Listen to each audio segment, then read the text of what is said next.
যার নেতৃত্বে বাংলাদেশ স্বাধীন হয়েছিল, যে জনমান স্বাধীনতা ঘোষণাটা দিলে বাংলাদেশে মুক্তিযুদ্ধ হতো না, যার নেতৃত্বে দেশ স্বাধীনতা অর্জন করেছেন, যার ডাকে দেশের ৩০ লক্ষ নরনারী বুকের তাজা রক্ত দিয়েছেন, যেই রক্তের বিনিময়ে আমরা স্বাধীনতা অর্জন করেছিলাম, যেই স্বাধীনতার মূল মন্ত্র ছিল গণতন্ত্র প্রতিষ্ঠা করা।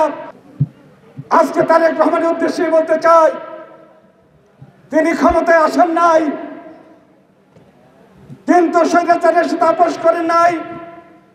তারেক রহমান যদি স্বৈরাচারের সাথে আপোষ করতেন, তাহলে অন্ত পর্যন্ত তার নির্বাসনে থাকতে হয় না। বেগম খালেদা যদি স্বৈরাচারী শেখ হাসিনার সাথে কোন রকম আপোষ ফর্মুলা করতেন, তাহলে তার কারাগারে গিয়ে মৃত্যুর মুখোমুখি হতো না। বেগম খালেদা জিয়া বলেছিলেন, যে পথে তার জিয়াউর রহমান হেঁটেছে, যে মানুষের জন্য জিয়াউর রহমান তার নিজের জীবনকে দিয়েছেন, আমি বেগম খালেদা জিয়া বাংলাদেশে গণতন্ত্র প্রতিষ্ঠা না হওয়া পর্যন্ত, স্বৈরাচারী এরশাদের পতন না হওয়া পর্যন্ত রাজপথ ছাড়ব না।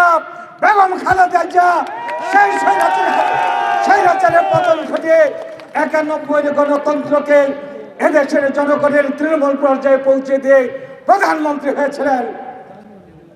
তার বিরুদ্ধে ষড়যন্ত্র করা হয়েছে।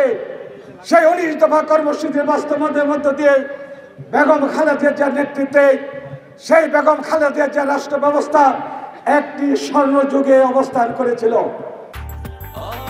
ব্রেকফাস্ট, টিফিন কিংবা স্ন্যাক টাইমে মজাদার আয়োজন মানে অল টাইম ব্রেড।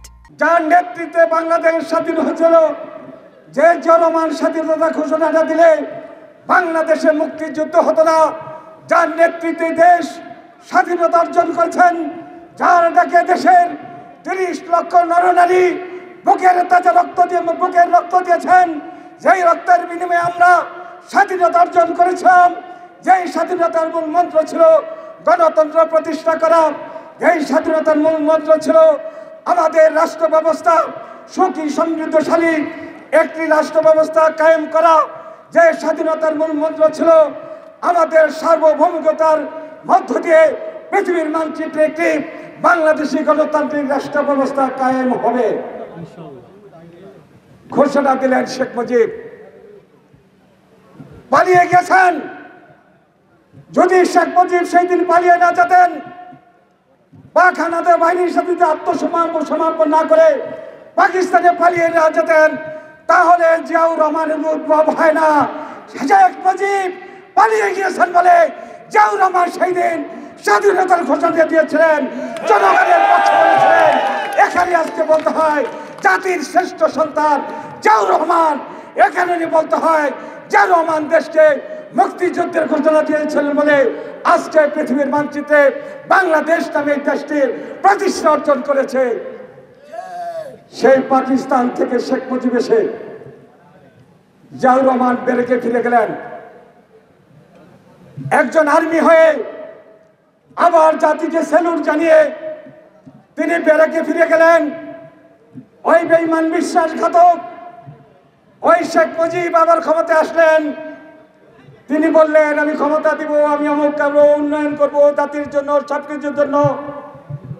কিন্তু সর্বপ্রথম যে গণতন্ত্রের জন্য খালেদা জিয়া কারাগারে, যে দেশের জন্য ৩০ লক্ষ মানুষ রক্ত দিল, সেই শেখ মুজিব ক্ষমতায় আসে সর্বপ্রথম গণতন্ত্রকে হত্যা করেছে।